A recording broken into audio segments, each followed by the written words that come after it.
안녕하십니까. 하루의 마무리는 저와 함께 하시죠. 성공투자 오후 증시 이혜수입니다. 주말 사이 나온 뉴스에 예상은 했지만 그동안 급등장에 익숙해 있었던 우리는 코스피 매도 사이드카 발동으로 시작하는 이 3월의 첫 거래일이 다소 익숙치는 않습니다.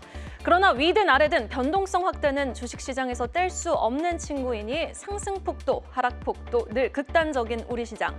자, 3월의 첫 거래일 포인트 3개로 오늘 장을 먼저 압축해보죠. 먼저 포인트 1, 중동발 코스피 매도 사이드카가 되겠습니다. 사실 2월의 첫 거래일도 매도 사이드카 폭락이더니 3월 첫 거래일도 코스피 매도 사이드카가 발동하면서 지수는 6% 넘게 급락 중에 있습니다. 하락의 배경은 중동발 지정학적 리스크에서 기인하고 있죠. 전쟁은 좀처럼 끝날 기미가 보이지 않고 이란 측은 이제 호르무즈 해협 봉쇄를 공식화했다라는 소식에 유가는 72달러대로 상승, 니케이 지수도 3%대 하락, 미국 나스닥 선물까지 모두 하락세를 보이며 올해 들어 50% 상승률을 기록했던 코스피의 하방 변동성은 더욱더 가파르게 나타나고 있습니다. 올해 들어 세 번째 발동한 매도 사이드카로 지수는 6,000포인트를 내어주는 하루입니다. 포인트 2, 중동 리스크로 초래된 쓰리고 현상, 고유가, 고환율, 고금리가 되겠습니다. 중동 지정학적 리스크가 터지면 한국 경제엔 쓰리고가 세 가지 고통이 찾아오죠. 먼저 고유가, 기름값이 오르면 잡힌 인플레가 다시 고개를 들 수 있습니다. 특히 에너지 대외 의존도가 높은 한국은 통상적으로 유가가 10% 오를 때 국내 소비자 물가가 약 0.2%포인트 상승 압력을 받는다고 하는데요. 유가가 130달러까지 오를 거라고 전망이 나온 지금 상황에서 유가 상방에 대한 부담 하루아침에 개선되긴 쉽지 않겠죠. 그리고 안전자산 선호 현상으로 환율은 또 하루 만에 20원 넘게 치솟습니다. 1,460원 선을 다시 돌파하는데 원화 가치 떨어지니 수입 물가 폭등에 대한 부담 또한 가져가고요. 이렇게 물가가 오르니 금리를 내리고 싶어도 못 내리는 상황이 펼쳐졌습니다. 미 10년물 국채 금리 다시 4% 선을 웃돌았습니다. 이렇게 매크로적인 불확실성의 무게가 커진 상황에서 국내 증시 유동성의 힘이 다시 놀라운 힘을 보여줄 수 있을지 3월 시장 전략 모색해 봐야겠습니다. 포인트 3, 그 전략의 힌트가 오늘 외국인의 움직임에서 나오는 건 아닐까요? 외국인 오늘도 코스피를 대량 매도하며 금요일 무섭게 7조 원이라는 역대급 매도 규모에 이어 오늘장에서도 거래소에서 5조 원 넘게 매도 우위 기록하고 있습니다. 반면 액수는 제한적이지만 오늘까지 3거래일 연속 코스닥을 또 매수해주고 있는 외국인의 움직임. 우리는 3월 시장을 이길 전략, 코스닥 바이오와 반도체 장비, 내지는 코스닥 지수 투자에서 모색해봐야 되는 건 아닌지 모르겠습니다. 양시장 마감을 향해 가고 있습니다. 무섭게 빠지고 있는 지수네요. 일단 미국과 이스라엘의 대이란 군사 충돌 소식에도 장 초반에는 제한적인 하락세를 보였습니다. 하지만 이란 호르무즈 해협 폐쇄 조치 정식 발표, 또 이란 주변 국가 정유시설에 드론 공격 소식이 들려오자 불안감이 높아지며 유가와 환율이 치솟기 시작했고요. 오전 11시 20분을 기점으로 6천선을 내줬고 오전 11시 55분부터는 완전히 6천선을 또 내주게 됩니다. 그러다 오후 12시 들어 코스피 200 선물 지수에 대한 5분간 프로그램 매도 호가 효력 정지가 발동되는 사이드카가 발동이 됐고요. 오후 1시 40분 이후에는 5,900선까지 붕괴되면서 현재 이 시각에는 5,810선 겨우 지켜내고 있습니다. 지수는 6.3% 급락. 이번 주 브로드컴 실적 발표 앞두고 삼성전자 하이닉스 9%대 급락하고 있고요. 현대차는 10% 넘게 빠지면서 그동안 지수 상승을 견인했던 대형주에 지금 투매가 쏟아지고 있는 하루입니다. 그리고 시총 32종목 안에서는요. 단 2종목, 하나 에어로스페이스, 하나 시스템 제외 모두 하락세를 보이며 큰 낙폭을 기록 중에 있습니다. 코스닥 일중 보겠습니다. 비교적 코스피보다는 제한적 하락세를 보이고 있지만 심지어는 장중 상승 전환에 성공을 하면서 1,215포인트까지 터치를 했어요. 고점을 경신하기도 했던 코스닥이었지만 다시금 하락 전환하면서 5거래일 만에 하락 전환하는 모습을 보여주고 있습니다. 에코프로, 알테오젠, 에코프로 BM, 그리고 삼천당제약 등 시총 상위 1위에서 4위 종목이 큰 낙폭을 기록한 데 따른 것으로 보이고요. 그 안에서도 2월 반도체 수출입 데이터 견주했죠. 반도체 장비주 일부가 오후장에서도 빨간불을 지켜내고 있고 오후장 들어 치고 올라온 블랙록이 지금 5% 지분을 보유하고 있다는 소식이 들려온 HLB의 또 급등이 눈에 띄는 하루. 일단 지수는 3.4% 하락하면서 1,151선 터치하고 있습니다. 수급 보시죠. 지금 거래소에서 무섭게 또 외국인의 매도 물량 출회되고 있습니다. 9거래일 연속 순매도를 외치고 있는 외국인 5조 2천억 원 넘게 매도 우위 기록하고 있고요. 기관까지 오늘은 5,500억 원 넘게 팔자세를 외치고 있는데 그 물량을 또 개인이 무섭게 받아내주면서 대단합니다. 개인은 현재 거래소에서 5조 6천억 원 넘게 매수 우위. 그런데 코스닥의 분위기 사뭇 다르죠. 외인 기관 동반 매수가 또 유입되고 있습니다. 반면 개인은 또 코스닥 시장에서 매도 우위를 외치고 있는 상황 속에서 외국인 지금 거래소와 선물 시장에서 대량 매도를 외치고 있다는 부분 계속해서 주시해 보시면서 매도 규모 장 마감까지 체크해 보셔야겠습니다. 자, 낙폭이 무섭습니다. 시장에 대한 진단 먼저 들어보죠. 오늘 두 분과 함께 해볼게요. 와운의 최수창 파트너 그리고 유한타증권 송태현 차장 수고해 주시겠습니다. 두 분 어서 오세요. 안녕하세요. 네, 안녕하세요. 자, 오늘 시청자분들이 가장 궁금해하실 질문은 그래서 오늘의 시장 하방 변동성은 단기 조정에 그칠 수 있을지 여부와 오늘 삼성전자 하이닉스 들어가도 되는지가 되겠습니다. 조금 더 기다렸다 들어가는 게 좋을지. 최수창 대표님 오늘 또 처음 나오셨는데 네. 이렇게 어려운 질문 드리네요. 어떤 해안 갖고 계시나요? 먼저 직설적으로 좀 말씀드리면 매수를 해서는 안 되는 구간 그리고 이것이 단기 조정에 끝날 것이라는 희망 고문은 아니죠. 희망일 수도 있는 거죠. 근데 단기적으로 끝날 거다라고 보시는 시각이 있다면 그것은 그분들에게는 이런 게 중요하겠죠. 전쟁이 일주일 안에 끝날 거야.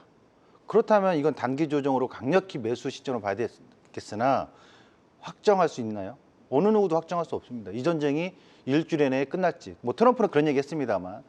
근데 좀 더 상세하게 좀 가보면 시아파, 수니파, 이슬람이 있는데 이 시아파의 집단 민족성들을 봤을 때 과연 항복을 할까요? 또는 새로운 신정체제가 들어왔을 때 저항을 덜하고서 친미 세력으로 갈까요? 이렇다면 정말 이 전쟁이 바로 끝나면서 시장 오히려 강한 반등이 있겠지만 그런 가능성이 현재로서는 보이지 않으니까 이 불확실성 그리고 미국하고 이란하고 전쟁은 러시아하고 우크라이나 전쟁하고는 차원이 다릅니다.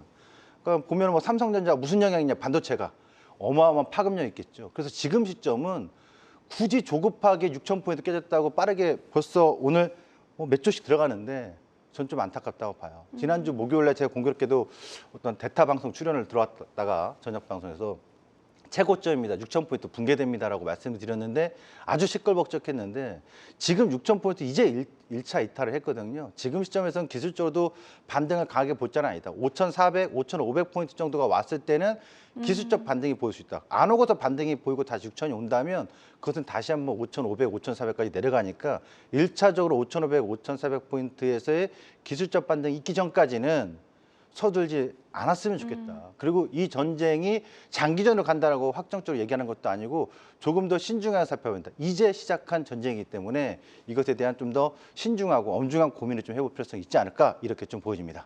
그 아무도 지금의 이제 지정학적 리스크의 결론이 나오는 시점을 예단할 수는 없다. 일단 5,400포인트, 5,500포인트에서 기술적 반등이 나오는 걸 보고 전자닉스도 접근하는 것이 현명하겠다라는 전략 제시해 주셨고요. 자, 그렇다면 송태현 차장님, 오늘의 코스피 매도 사이드카와 코스닥의 코스피보다는 제한적인 하락세를 보고 그러니까 외국인은 코스피에서 대량 매도, 코스닥에서는 매수 움직임을 보고 3월에는 코스닥에서 좀 시장을 이기는 전략을 모색해 보면 좋을지 아니면 코스닥도 관망하는 게 좋을지 여부가 좀 궁금합니다. 일단은 저는 코스피든 코스닥이든 그렇게 겁을 먹을 필요는 없다라고 생각을 하고 있어요. 많은 부분이 지금 글로벌 대외적으로 이런 매크로적인 불확실성이 이제 높아지게 되면서 상당 부분 변동성이 확대가 되고 있는데 그렇다고 해서 삼성전자나 SK 하이닉스의 지금까지 내러티브인 실적에 대한 부분 자체가 꺾이지는 않았었거든요. 이런 부분을 생각을 해봤을 때에는 오히려 글로벌 매크로적인 요소로 인해서 조정이 받는다는 건 그만큼 저가 매수의 기회로서 활용을 할 수 있는 부분이 있다라고 저는 생각을 하고 있어요. 물론 말씀하신 것처럼 5,500까지 당연히 밀릴 수도 있죠. 밀릴 수 있는 부분도 사실인 건 맞는데 그 이후에 다시 반등이 나오기 시작을 했을 때 얼마만큼이나 그냥 기술적인 반등에 의해서 내가 들어갈 수 있겠는가. 이런 부분들이 판단하는 게 만만치 않다는 거예요. 그렇기 때문에 저는 하락을 할 때마다 분할로서 계속적으로 접근이 필요하다라고 보시면 될 것 같고요. 앵커께서 질문을 한 부분을 보게 되면은 3월 달에 코스피 대비 코스닥이 더 나을 수 있겠느냐라는 부분이었는데 이 부분은 저도 가능성은 높다라고 생각을 해요. 하지만 코스피가 이렇게 무너지는 상황 속에서는 사실상 코스닥도 나홀로 갈 일은 만무하다라고 생각을 하고 있습니다. 그래서 코스피가 어느 정도는 이 레벨을 유지를 해줘야 되고 최소한 횡보하는 그림이 나와줘야지만 그것에 플러스 알파로서 수익률을 더욱더 추구하기 위해서 코스닥의 여러 가지 섹터들을 건드리는 이러한 형태가 나올 수 있다라고 보시면 될 것 같고요. 오늘 오전도 사실상 보게 되면은 일정 부분 코스피와 그리고 삼성전자, SK 하이닉스가 사실 이 낙폭을 줄여가는 모습이 나오는 모습을 보이자 소부장 관련된 업체들이 사실상 주가가 강하게 반등이 나오는 모습을 보였었거든요. 네. 그런 부분이 일부 계속적으로 보이고 있다라고 보시면 될 것 같고요. 지수에 대한 변동성이 다소 좀 약해지게 됐을 때에는 그때부터는 코스닥 위주로서 조금 더 강하게 움직일 수 있는 부분이 많아질 테니까 그런 부분을 우리가 지금 예의주시를 하면서 어떠한 종목군들이 그리고 어떠한 섹터가 보다 더 잘 반영을 하고 있는지 이러한 부분들을 우리가 체크할 필요가 있다라고 보시면 될 것 같습니다. 결국 코스닥도 시장이고 지수이다. 코스피가 어느 정도 되돌리는 현상을 확인하고 코스닥도 접근해야지 조금 더 현명한 전략이 되겠다라는 말씀으로 정리해 볼 수 있을 것 같습니다.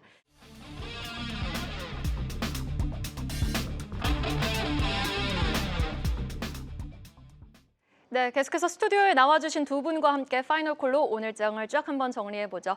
자, 바로 오전장부터 출발해 보도록 하겠습니다. 그나마 제한적인 하락세를 보였던 오전장이었지만요. 하락 섹터와 상승 섹터의 구분은 뚜렷하게 이때부터 나타났습니다. 전쟁 관련주로 묶이는 방산과 유가 상승에 따라서 석유, 가스 종목들의 상방 변동성이 극심하게 나타났고 그리고 호르무즈 해협 봉쇄 소식에 해운주 이제 전체 LNG 물동량의 20%가 또 호르무즈 해협을 통과한다고 해요. 이에 따라서 해운주의 급등락도 변동성도 극심하게 나왔던 오전장이었습니다. 지금 보시면은 시총 32 종목 안에서 하나 에어로스페이스, 하나 시스템만이 빨간불을 지켜내고 있고요. 특히 LIG 넥스원의 상승폭이 두드러지게 나타나면서 강한 시세를 또 보여주기도 했습니다. 해운주도 보시면은 STX 그린로지스, 또 흥하해운, 대한해운, HMM, 페노션 모두 동반 강세를 보이고 있는 반면에 코스피 시총 상위 1, 2, 3위 종목들의 낙폭이 오후장 들어 더 세게 나오고 있죠. 삼성전자 19만 6천 원 선까지 내려왔고 SK 하이닉스도 마찬가지로 10%대의 낙폭, 현대차도 60만 원을 깨고 내려간 상황입니다. 자, 그렇다면 전쟁 관련주에 대한 질문 먼저 드려보도록 하겠습니다. 미 국무부가 14개 중동 국가들에 머무는 자국민을 대상으로 대피령까지 내렸고 호르무즈 해협 봉쇄 소식까지 들려온 상황 속에서 글쎄요, 우리 최 시장 대표님이 말씀해 주셨다시피 전쟁이 어떻게 될 거라고는 누가 예상할 수 있겠습니까? 그런데 당분간 해지 차원에서 지금 전쟁 관련주 안에서 좀 눈여겨보고 좀 접근해 볼 만한 종목은 있는지 궁금한데 어떻게 보십니까? 우선은 이제 이 전쟁이 길어질 수 있다라는 장기전, 그러니까 한 달만 보더라도 장기전을 볼 수 있습니다. 그런 가능성을 보는 분들이라면 실적으로 방산주들에 대한 기대 심리, 또 향후에 무기 생산에 대한 증가 부분, 뭐 살짝 그동안 받아놓은 수주 잔고만 해도 생산 가동률이 풀로 돌아가고 있는데 지금 미국이 문기의 비축량이 좀 적다라는 얘기도 나오고 있습니다. 부족하다는 얘기. 그런 점에 있어서 3주, 4주 이상의 장기전을 간다면 방산주에 관련돼서 오늘 LIG 넥슨이 유난히 더 먼저 상한가를 진입한 이유는 지대공 미사일이거든요. 그러니까 예를 들면 지금 카이 같은 한국항공우주는 전투기 생산이잖아요. 고등훈련기. 지금 훈련기 가지고는 싸움이 아니라 지대공 미사일이 먼저 써니까요. 포탄이라든가. 그런 점에 있어서 LIG 넥슨이나 하나에어스페이스가 대형주 중에서는 우선적으로 민감하게 반응을 한다는 점. 그리고 한 가지 하나에어스페이스가 지금 시가총액이 70조 원대가 넘습니다. 조금만 더 올라가면 시가총액 100조를 넘을 수 있는 상황인데 이것은 제가 봤을 때 장기전이라는 것이 뭐 몇 개월까지는 모르겠으나만 3월 달 내내 미국과 이란의 충돌이 이어진다면 방산주에 대한 어떤 시세는 더 급변동의 상승을 보여줄 수 있다. 단 유의할 점은 오르고 내리고의 장중 변동이 오늘 컸지 않습니까? 그런 것처럼 시세의 흐름이 고점을 돌파하더라도 변동성은 클 수 있다는 점을 유념하시면서 대응을 해보시는 게 좋지 않겠나 이렇게 보여집니다. 네, 항공 미사일 쪽으로 좀 특화되어 있는 LIG 넥스원이라든지 한화 에어로스페이스의 시세 오늘 남다릅니다. 그러나 변동성이 워낙 또 클 수 있기 때문에 방산주, 항공 쪽 이제 미사일 쪽에 특화되어 있는 쪽 관심은 갖되 변동성은 조심하자라는 말씀으로 정리해 주셨습니다. 5장으로 바로 넘어가 보도록 하겠습니다. 되려 코스닥 시총 상위 일부 종목들은 또 선전을 하고 있어서 코스닥 지수도 지금 3%대 낙폭을 기록하고 있지만 일부 시세가 쏠리는 종목들의 시선이 가는데요. 반도체 장비 쪽 2월 수출입 데이터가 발표되면서 반도체는 여전히 강하구나를 확인했던 우리 시장이었습니다. 일부 장비주들 지금 상승폭은 살짝 둔화됐는데 리노공업 강하고요. 통신 장비 쪽 오늘 광섬유 모멘텀 쪽 받아가면서 강한 시세 보여주고 있습니다. 펄어비스도 이제 붉은 사막 모멘텀 속에 두 자릿수 상승률 오후에도 잘 유지해주고 있는 상황입니다. 코스닥 바이오도 일부가 강합니다. ABL 바이오, 알테오젠의 낙폭은 아쉽지만 리가켄 바이오 지금 상승 불은 좀 지켜내주고 있는 것 같아요. 그러나 지금 오후 들어 강한 시세 발생한 건 HLB가 되겠습니다. 또 이런 급락장에서 블랙록이 지분 5% 보유하고 있다라는 소식이 들려오면서 HLB의 시세 강하게 나타나고 있고 올릭스는 지금 제2의 삼천당 제약이 되는 걸까요? 견조한 시세 오전부터 나타내주고 있습니다. 반도체 장비 쪽 강한 모습 속에 지금 원전주도 오후 들어 더 크게 빠지는 것 같아요. 그동안 많이 슈팅이 나왔던 한국전력이라든지 두산에너빌리티, 대우건설, 현대건설까지 원전까지 하락하고 있어서 하락 섹터로 한번 묶어봤습니다. 자, 5장에서의 질문은요. 코스닥 바이오를 향해 보죠. 3월은 코스닥 전략이 그래도 유효한 걸까요? 아까 전에도 송태현 사장님께 여쭤봤지만 바이오에 조금 더 특화해서 여쭤보겠습니다. 여러분 3월 10일 삼성 타임폴리오의 액티브 ETF가 출시되고 이번 달부터 이제 임상 소식이 많이 들릴 것 같아요. ABL 바이오, 메디포스트, 삼성 바이오에피스양 친구들 뿐만 아니라 이제 여러 가지 모멘텀이 있으니 그동안 덜 올랐던 바이오에 주목하시는 분들 많은데 그래도 힘이 있는 바이오가 뚜렷하게 우리 눈에 보이잖아요. 이런 종목별 접근이 유효한지 아니면은 지수는 아까 송태현 사장님이 어느 정도 코스피도 안정을 찾고 코스닥도 올라올 수 있다고 말씀하셨으니 개별 바이오 종목으로 접근하는 전략은 어떻게 보시는지요? 지금 바이오 섹터가 내 포트폴리오에 없다면은 일단은 지수 접근의 측면이 더 나을 것 같아요. 바이오 섹터에 대한 지수 접근이라면 결국 바이오에 대한 ETF를 편입을 내 포트폴리오 하는 것이 맞아 보인다라고 보시면 될 것 같고요.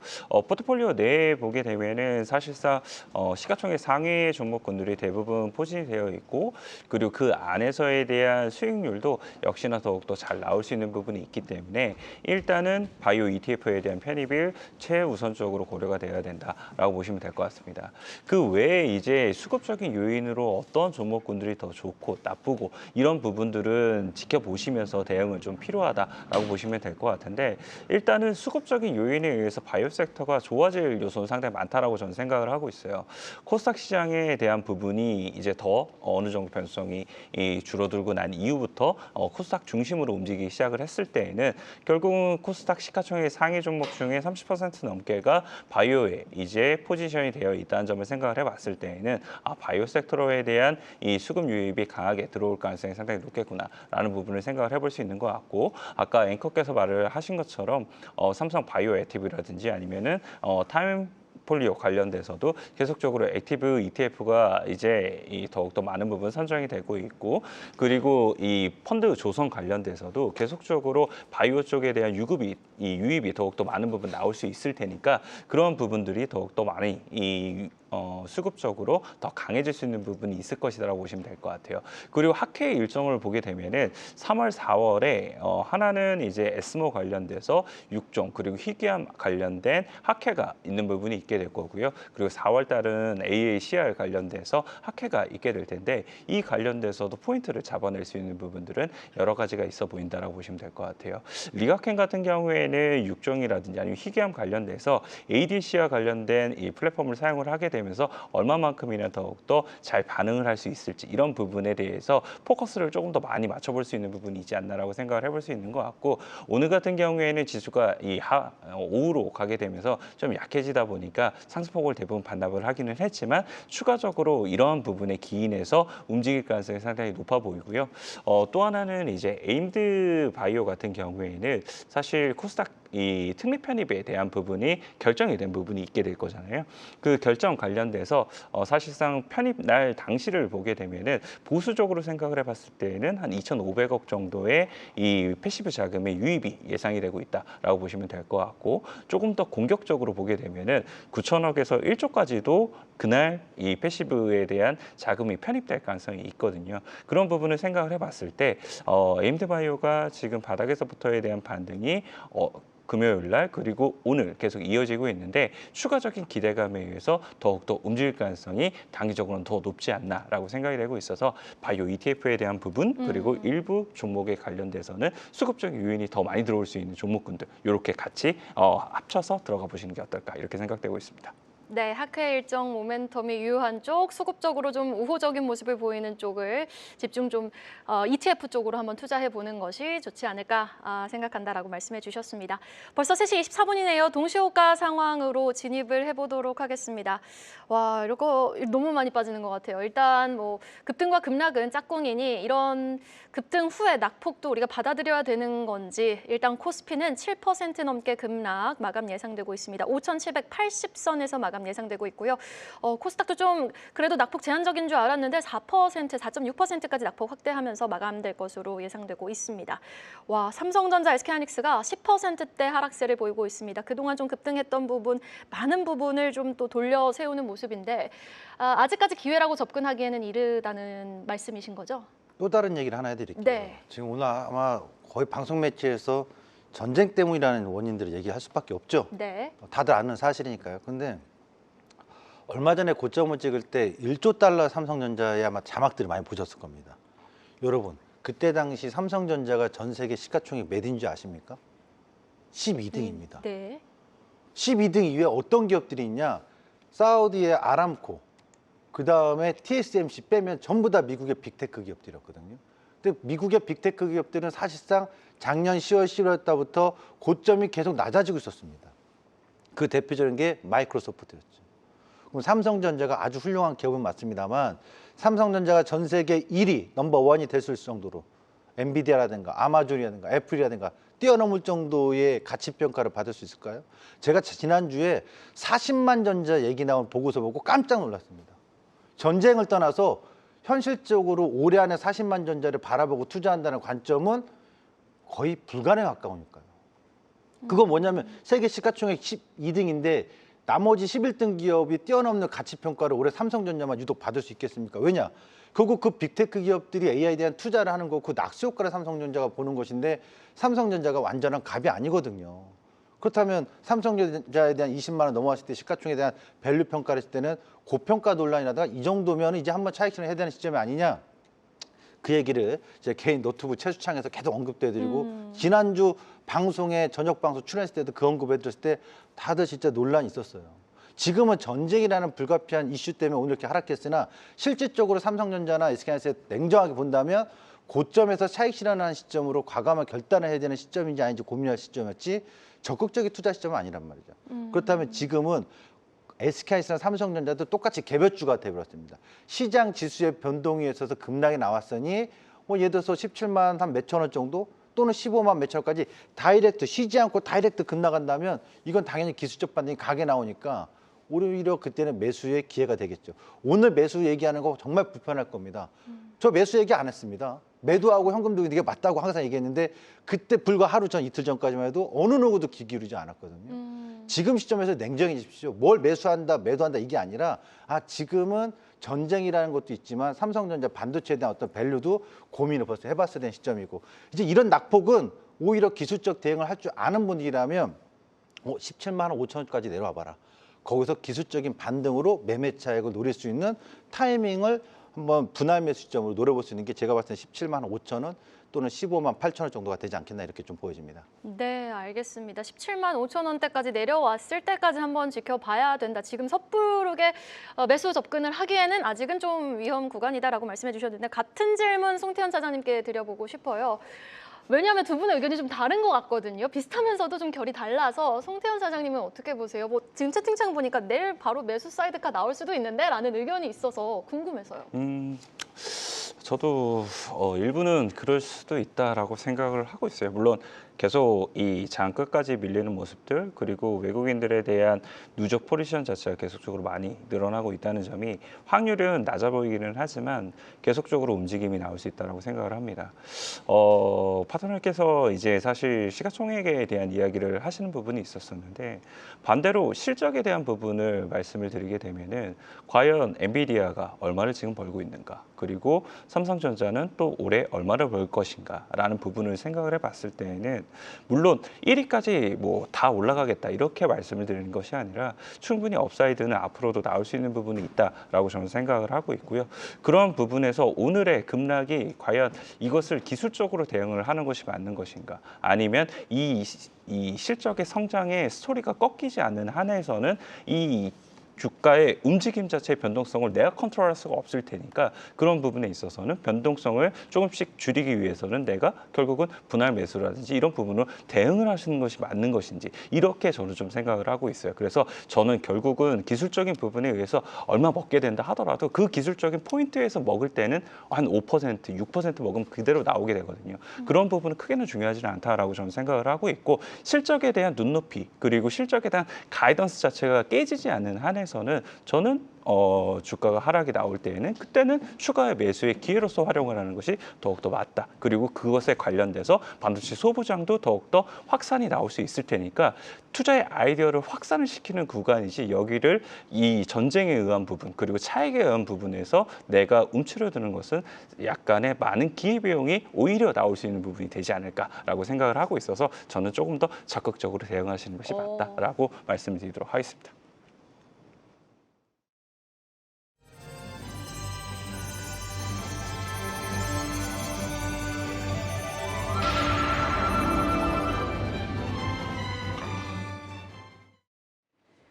화요일 마감 시황입니다. 중동발 리스크가 국내 증시를 뒤흔들었습니다. 2거래일 연속으로 외인의 거센 매도가 쏟아졌는데요.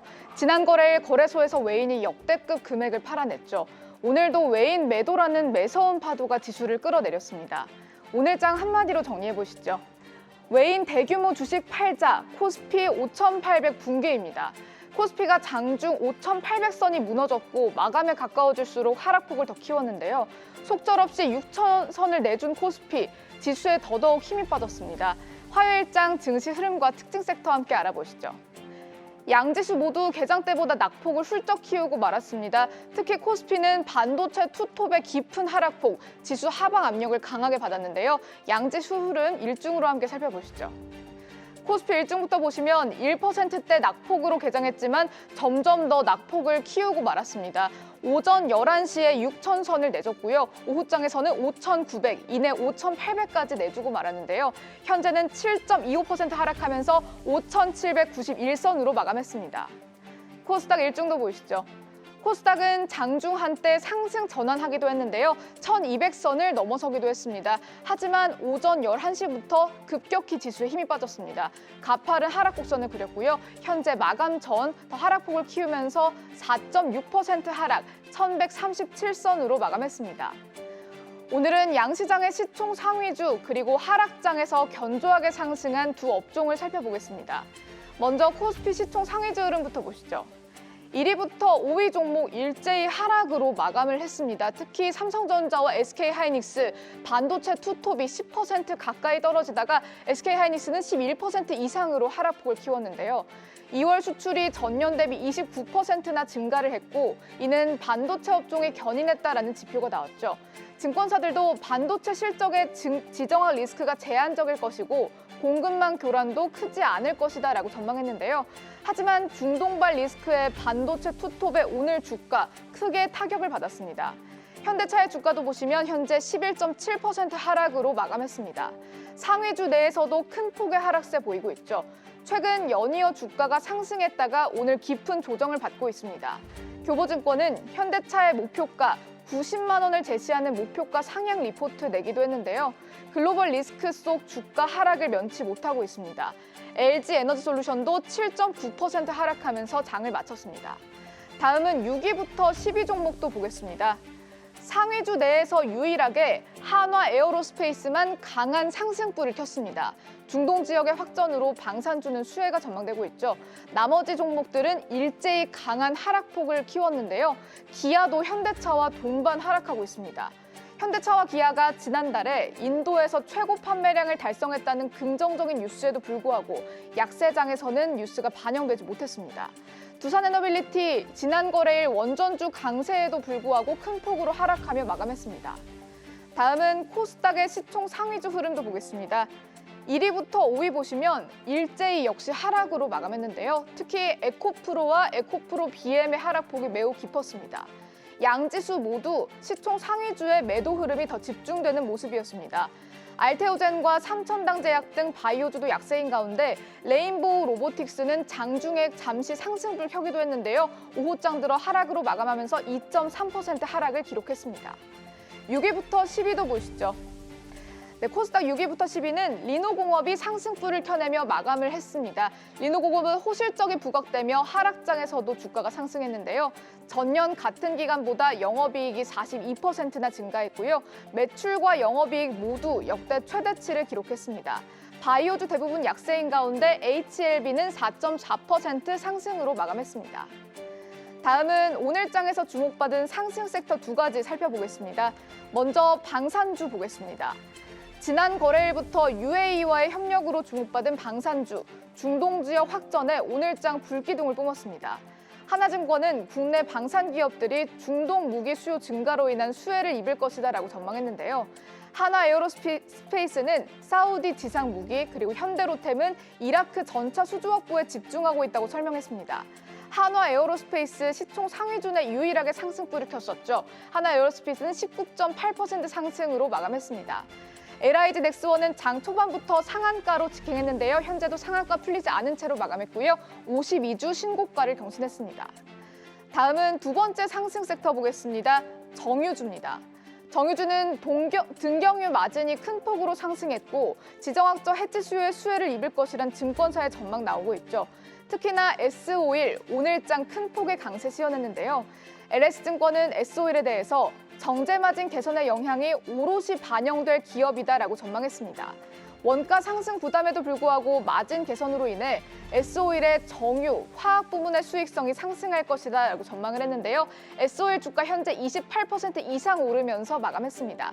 다른 정유주들도 일제히 급등으로 마감한 걸 보실 수 있습니다. 마지막으로 양지수 수급 보겠습니다. 이거래일 연속으로 거래소에서 외인의 대규모 매도가 쏟아졌습니다. 현재 5조 이상 매도를 하면서 마감을 했고요. 장중 내내 5조 원대 매도가 이어지는 흐름이었습니다. 반면에 개인은 5조 7천억 원 가까이 매수를 하면서 물량을 받아내는 모습이었습니다. 매수 포지션을 취했습니다. 코스닥 시장에서는 포지션이 다소 달랐는데요. 개인은 물량을 팔아낸 가운데 외인과 기관은 매수에 나섰습니다. 중동발 리스크가 양시장을 잠식한 화요일장입니다. 한 달 내로 리스크가 완화될 거란 전망이 다수지만 전쟁 장기화로 인한 위험도 공존하고 있는데요. 이어지는 분석, 성공투자 오호증 씨와 함께 하시죠. 화요일장 마감 시황이었습니다.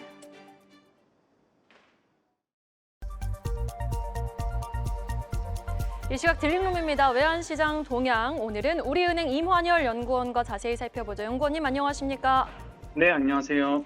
와, 환율도 지금 중동 리스크 발에 20원 넘게 급등하는 모습입니다. 1,460원대까지 올라왔네요. 네, 오늘 환율은 지난주 금요일 종가보다 약 20원 정도 급등한 1,462원에 출발했습니다. 지난 주말에 미국과 이스라엘이 이란을 공격하면서 이 지정학적 리스크가 고조된 상황에서 이 위험 회피 심리와 달러 강세에 환율이 급등한 것입니다. 개장 이후에도 줄곧 1,460원대 환율을 유지하고 있습니다. 국내 주식시장에서 외국인의 대규모 매도세가 환율 상승 압력을 야기하고 있고요.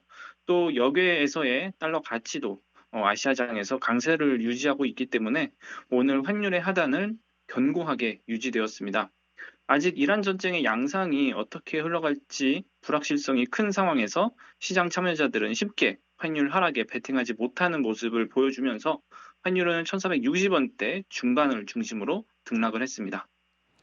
무려 30원 가까이 급등하고 있는 환율인데 글쎄요. 그 누구도 지금 이 중동전이 어떻게 좀 치닫을지 예상은 못하지만 연구원님이 보시기에는 중장기적인 환율 방향성 좀 어떻게 내다보고 계신지요?